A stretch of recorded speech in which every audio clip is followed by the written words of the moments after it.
To say that villains are a staple to any franchise is a basic fact. You can't have an engaging story that readers are willing to delve into without giving them that iconic character that the people love to hate, or in some cases, the opposite. Fyodor Dostoyevsky, the main villain of Bungou Stray Dogs, is no exception. Introduced early in the manga as a viable threat, Fyodor only really became established as a villain during the infamous cannibalism arc of Season 3, when he, as the head of the rats in the House of the Dead, used Pushkin as a pawn to poison the heads of the agencies. And yeah, he did cause a lot between the two of them before eventually Dazai did catch up to him. Afterwards, we really only see Fyodor again as a member of the Decay of Angels and the biggest threat in the manga thus far, but that's for later. Still, I've seen that Fyodor's character is really hard to understand if you don't really pay attention to the manga specifically. There are many traits about him that play a huge role in his character that were cut from the anime for some wild reason, which really does mess up with the established character that we have of him thus far. So, drumroll please, I'd like to dive into Fyodor as a character, his motivations, and what he really represents in the whole story. But before I get into that, I'd like to state that I will be getting into the more recent BSD chapters, so click off if you want to avoid spoilers for up to chapter 117. I don't mind having you touch me. We first meet Fyodor when he's freed by Ace, or rather Karma, from his shackles. Right away, Fyodor's mannerisms are presented as gentle and polite, which we end up seeing more of in the future chapters. In the beginning, he's painted as a more easygoing person rather than the ruthless villains that we see so commonly in anime.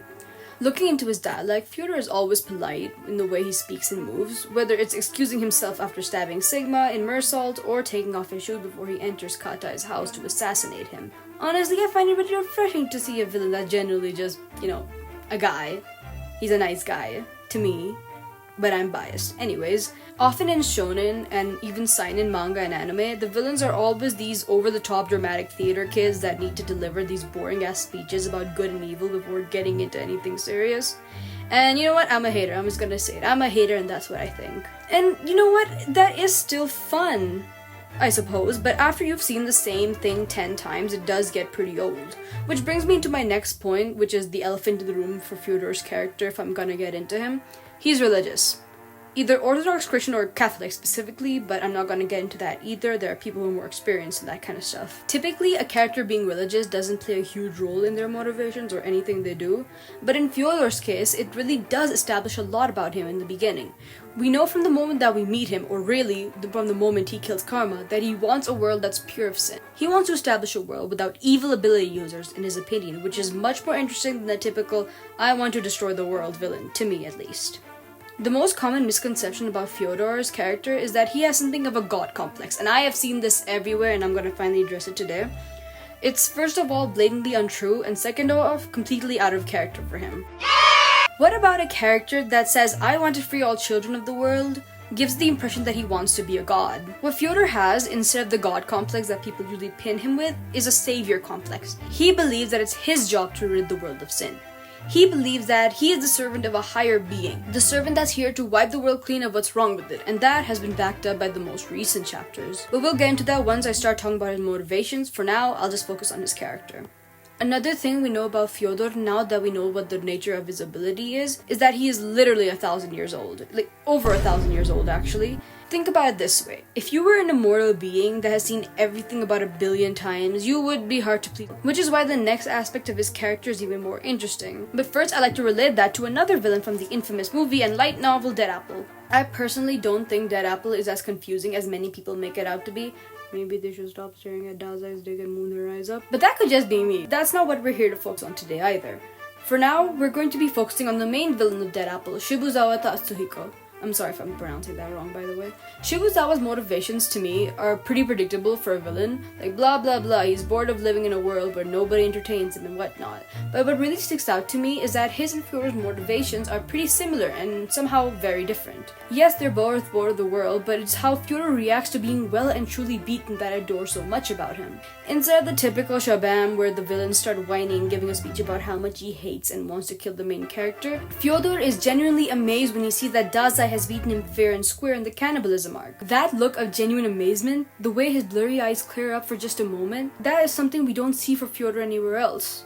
It shows that more than anything, he wants a challenge. He wants to be beaten. He wants to be amazed. And while we're on that topic of Fyodor's amazement, I think this is perfect time to bring up Meow. Before I begin, I'd like to say I have a huge love-hate relationship with Dazai's character, so sorry in advance for my uncouth treatment of him. Now, imagine you're an immortal being. For years and years, you're striving to reach your goal of cleansing the world and all that. Now imagine you're hearing the most grating voice coming from the freaky-looking, garbage-smelling weirdo that nobody likes, that looks like he crawled out of the buy one, get one free section from the nearest medical store. And now imagine that weirdo freak is the only person who's ever stumped and understood you. That's probably what Fyodor thinks of Dazai. You might think I'm doing this because of a ship, but Fyodor and Dazai's relationship is a huge part of our villain's character. This relationship is what shows us a more human side of Fyodor that we rarely get to see. A common misconception that stems from the cannibalism arc is that Fyodor and Dazai cannot stand each other. Sure, when they were reunited, they had a little banter because Dazai was wearing his hat and Fyodor was pretty pissed about that, but come on guys, they're really good friends, I swear. Now this isn't me speaking as a Fyodor shipper, even though I am not on the side, but people tend to ignore that there's a genuine fondness in their interactions.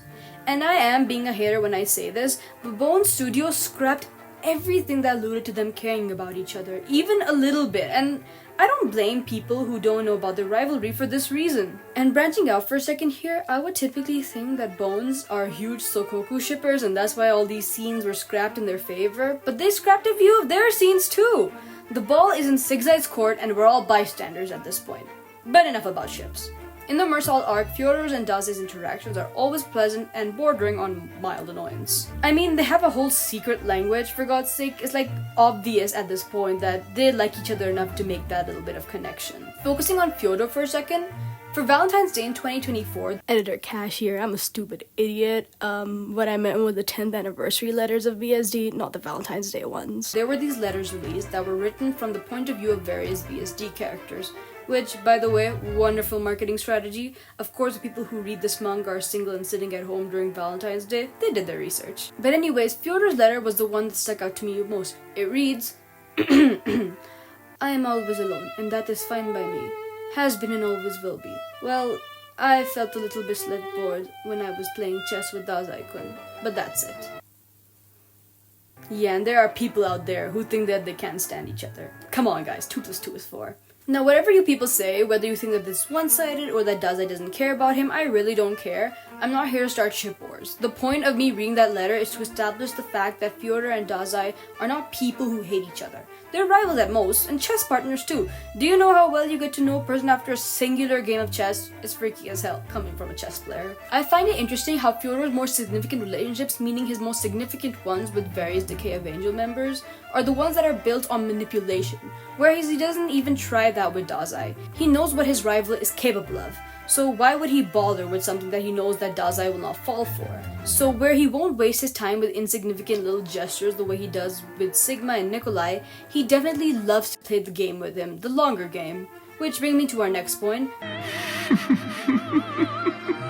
Now, I know that this arc is still ongoing and anything I say might age really poorly, so I'll just outline what is most likely to come out of Fyodor's current character here.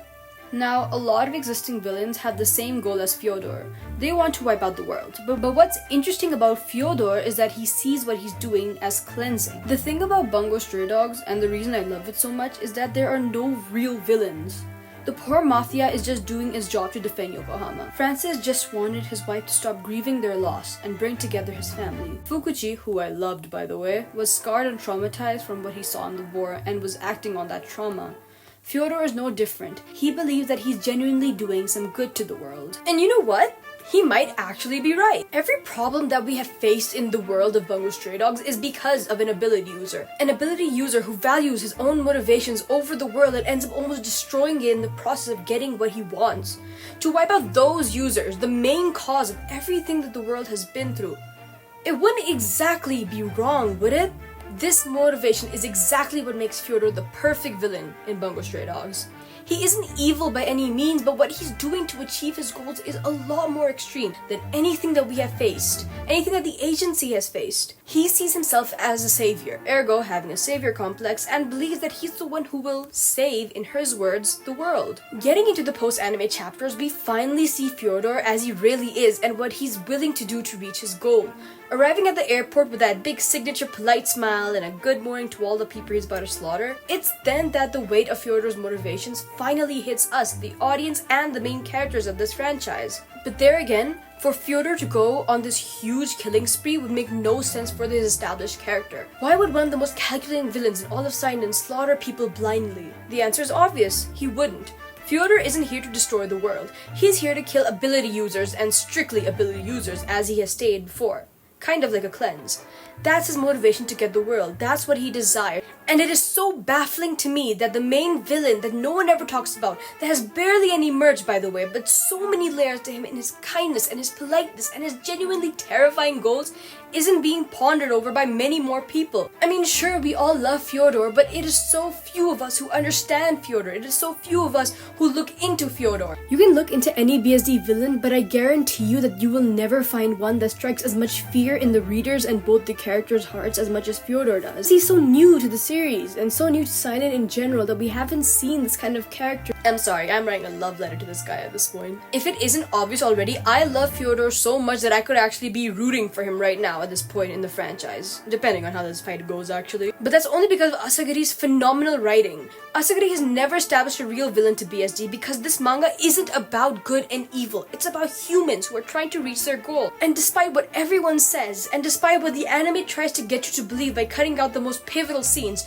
Fyodor at the end of the day is so human. So much so that in the manga we are actually allowed to see those moments that he's sneezing or talking to Dazai or actually being a living, breathing person.